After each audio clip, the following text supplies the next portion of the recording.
Hey, what's up everybody? Just doing a Maytag microwave install above my stove. I'm not a professional, but I'm going to show you how I did it and just a couple tips. So first, what you want to do, when I got mine, it has multiple ways to vent when it's running. Out the back, out the top, and then out the front.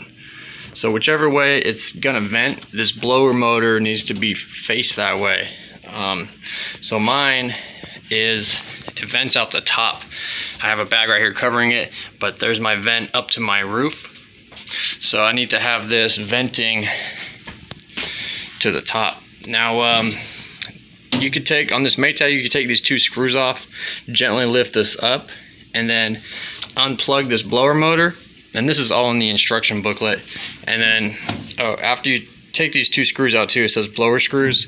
This blower motor comes out, and then this is called the exhaust. And basically, it's just where the air comes out. It's not complicated. So once you unplug this and take the two screws out, this comes right out, and you just got to put the exhaust vents to wherever this thing's gonna vent. So it could be coming out of here. Mine's gonna be coming out the top. And so how that works is, when I put this back in here, I'm going to put it in like this, and it can go in multiple ways. It can go in like that or out the front, but mine's going to go in like this, and then I'll plug it back in. And then as far as this lid goes, it says take some wire cutters and cut these spots to get these little panels out.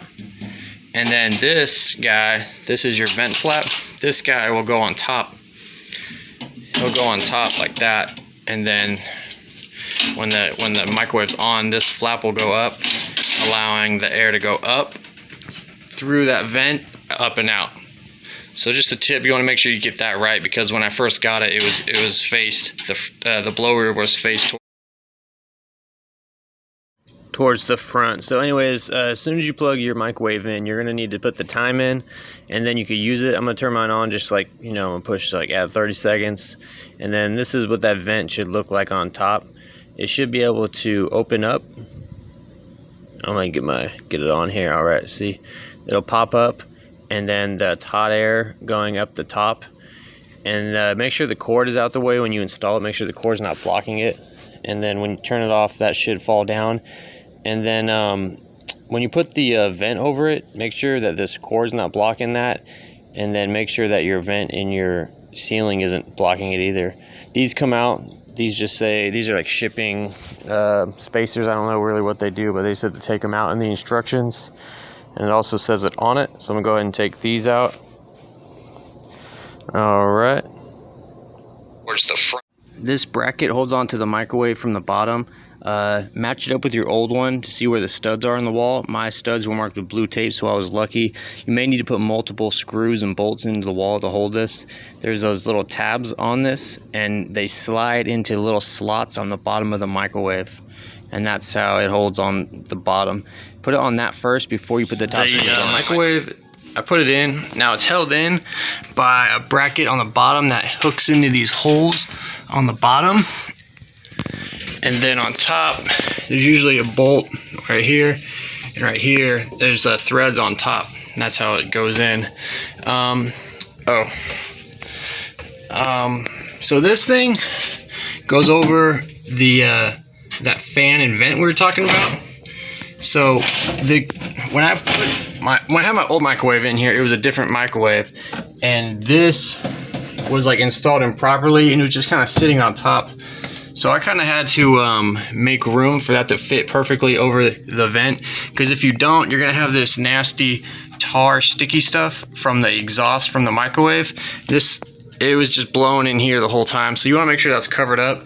And I know that looks kind of like a hack job. Well, it is a hack job, but I didn't realize that this wouldn't fit until afterwards. So all I had to do is make enough room for this vent to be able to go over the exhaust, and then it goes up, and then it'll go up to the roof. So you want to make sure that's good. I'm going to be using some vent tape to secure that properly. Now it comes with your filter on the bottom. This goes here on the bottom, so I'll be going in and putting this in. So I got that in, and how I did that is I slid it to this side, and then there's enough, it was slid this way enough for this side to pop in, and then you just kind of push it in there. Oh, and this little markers paint, that reminds me, I marked, so like I got my bolts here, and the threads on the microwave, I marked them with bright pink. It's just like a marker paint. It's not really paint, it's just like a marker. And it was bright enough to when I had to look through these holes, it was bright pink, and I saw where it was, so I was able to drop the bolt in and screw it in. It was just a little thing to help me guide it. But yeah, that's it, guys. This is just kind of like some quick tips, not really like how to install or nothing. But thanks for watching, and good luck, and we'll see how long this microwave lasts.